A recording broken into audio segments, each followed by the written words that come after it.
Hoje o nosso assunto é futebol feminino e para isso eu tenho uma convidada especial que é a Cíntia Barlin. Ela é comentarista do Grupo Globo, produz conteúdo para o ge.com, no blog Dona do Campinho. Esse mesmo nome vale para o podcast semanal dela, vale a pena conferir, eu vou deixar os links na descrição. E a primeira parte desse nosso papo está disponível no link aqui em cima, na bolinha que está aqui em cima, que foi feita lá no Futeboteco, que é um canal sobre futebol. Lá eu falo só sobre futebol feminino. Então, para conferir essa primeira parte do papo, é só clicar na bolinha que tá aqui em cima. Mas aqui nessa segunda parte, a gente fala sobre muita coisa, sobre seleção brasileira, a volta do Brasileirão feminino também. Então, fica aqui com a gente. Se você é novo no canal, eu sou o Lucas Kenji, aqui trago o melhor do esporte olímpico e paralímpico.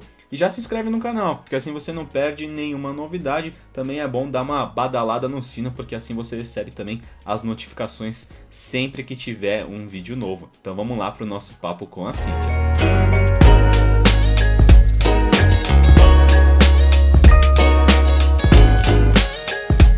Falando também nesse contexto de futebol europeu, no feminino a gente tem uma diferença do masculino, que é a força também do futebol dos Estados Unidos, uma liga fortíssima, então a gente nem encontra tantas jogadoras americanas jogando lá na Europa, né? Então tem pelo menos uma outra liga muito forte para rivalizar com a Europa. Como que você imagina que está esse contexto do futebol no exterior, de países que têm investido bastante e esse resultado é refletido também nas seleções, né? Como Estados Unidos, a Holanda, a Inglaterra foi muito bem, a França também tem ótimas equipes. Para o nosso futebol brasileiro, o que você acha que dá para a gente melhorar, que dá para usar o que tem sido feito no futebol exterior e trazer como um exemplo? Eu acho que, sobretudo, é o sistema de jogo, né? Eu acho que lá eles trabalham muito esse sistema de jogo, essa formação. Eu acho que o que falta pra gente é formação. A partir do momento que você começa a formar a jogadora cedo, tanto fisicamente quanto com trabalho técnico, você consegue uma evolução. Eu acho que isso é um processo, não adianta. A gente vai passar por esse processo, a gente já tem uma base mais forte no Brasil, uma categoria de base nos clubes já se formando. Então é um processo que daqui a um tempo a gente vai chegar nesse nível europeu. Por exemplo, a Espanha começou há algum tempo já, né? Teve sucesso com a Sub-20, com a Sub-17, com as seleções de base. Então é um processo. A França começou em 2011, né? Para chegar hoje com essas jogadoras destacadas até no cenário europeu. Então não adianta, é um processo. E se a gente continuar firme e não desistir no meio do caminho, a gente já vê uma grande possibilidade. A gente vê aí a CBF lançando na semana passada a escola de futebol feminino. Já é uma questão a mais para a gente incentivar pessoas que trabalhem da maneira correta com o futebol feminino. Então, eu acho que daqui a um tempo a gente já vai ver essa evolução também. A gente tem um bom exemplo também no comando técnico da seleção feminina, que é uma treinadora sueca, né, a Pia Sundhage. E eu queria que você fizesse agora já mudando, né, o assunto de clubes mais para a seleção, queria que você falasse um pouquinho sobre esse período da Pia, que já deu para enxergar. Óbvio que essa mudança de calendário por conta da pandemia afetou muito o trabalho de todo mundo, né, então ela tem um período agora, passou de um ano de trabalho na seleção feminina, mas não disputa mais jogo há muito tempo. E eu queria que você falasse uma análise assim do trabalho dela, que já deu para ver que ela conseguiu trazer do aprendizado dela, que ela já aplicou em diversas seleções no exterior, e trazer um pouco para as nossas meninas também. Eu acho que muito sistema de jogo, né? A formação numa transição mais rápida, né? Que às vezes a gente jogava com muita bola longa. Eu acho que a Pia fez a gente colocar a bola no chão na seleção brasileira, treinar isso e também fortalecer a questão mental das jogadoras, né? Ela viu nessas decisões por pênaltis até que a gente perdeu que faltava esse trabalho, e é importante, às vezes, a jogadora, como qualquer atleta, tem essa questão que tem que ser desenvolvida, não adianta, faz parte da construção de uma atleta. E aqui no Brasil a gente tem esse déficit.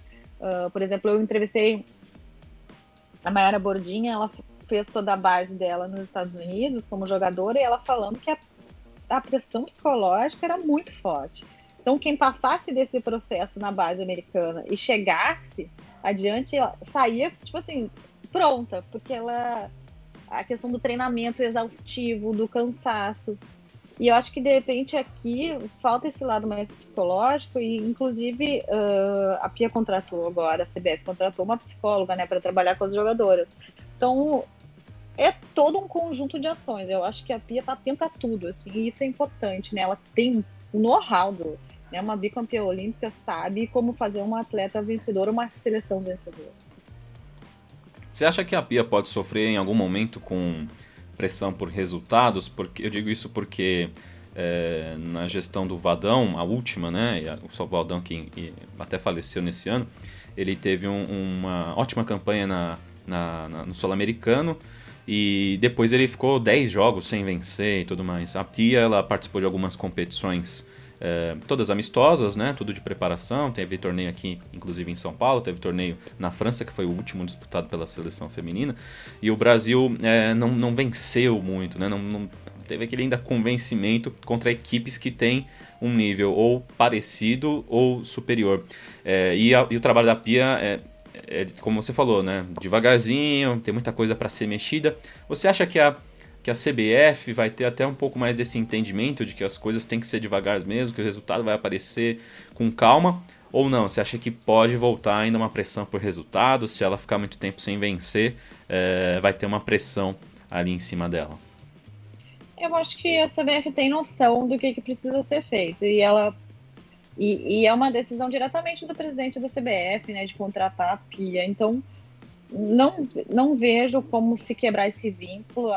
A Pia está muito envolvida não só no processo da seleção, no processo da formação, na questão dessa escola de futebol feminino, ela que vai dar também alguns cursos. Então, ela faz parte desse processo da mudança de cenário do futebol feminino brasileiro. Então, não vejo a CBF ameaçando o cargo dela em algum momento. Eu não vejo essa tensão, até porque ela está ciente de que é preciso mudar a realidade, e para mudar a realidade tem que se romper alguns paradigmas, digamos assim, e isso pode gerar derrotas, não adianta.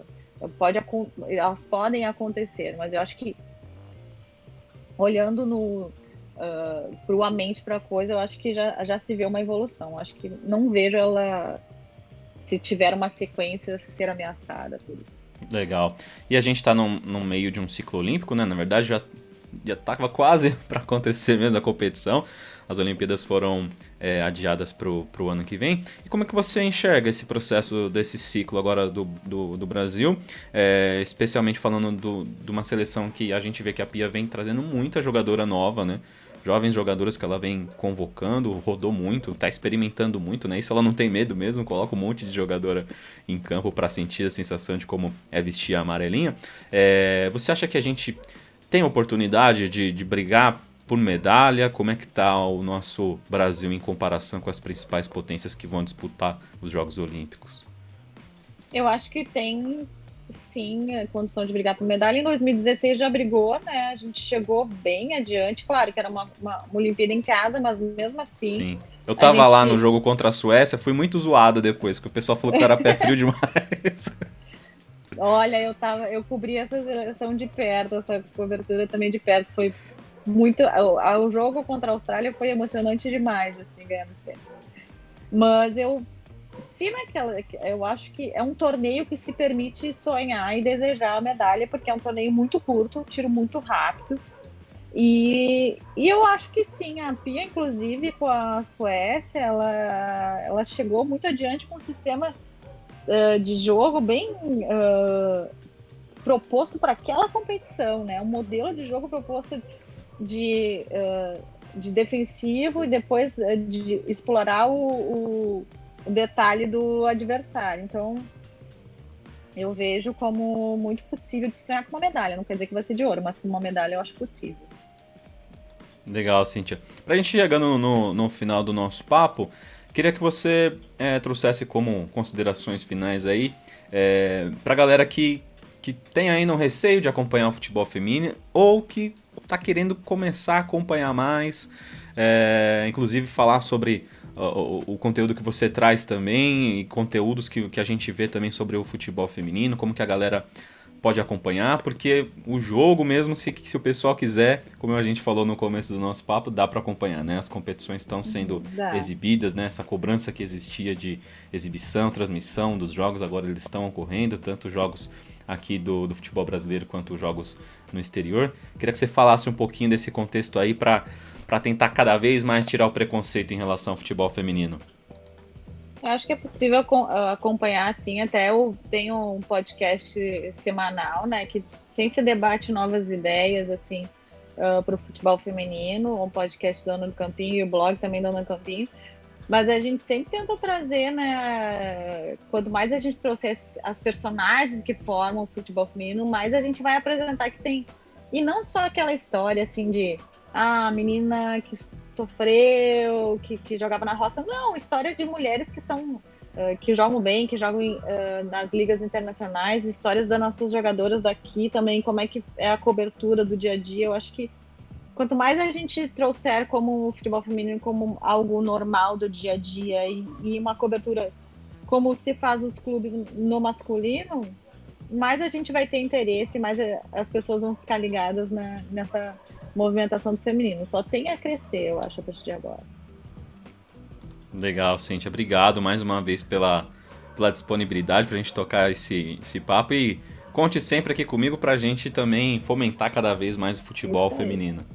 Obrigada, eu que agradeço. E assim eu encerro esse vídeo, essa conversa com a Cíntia. Espero que você tenha gostado. Para ter mais conteúdos como esse aqui, mais sobre futebol feminino, mais sobre esportes olímpicos, paralímpicos, já se inscreve no canal. Também não esquece de badalar o sino, assim você sempre fica ligado, não perde nenhuma novidade. E antes de dar aquela deixa final, aquele abraço, sugiro você acompanhar esse vídeo que eu fiz sobre o Brasileirão Feminino. Então lá você consegue acompanhar mais sobre todos os times, sobre o regulamento, ficar mais informado sobre essa competição, tá bom? Muito obrigado mais uma vez, forte abraço, até a próxima!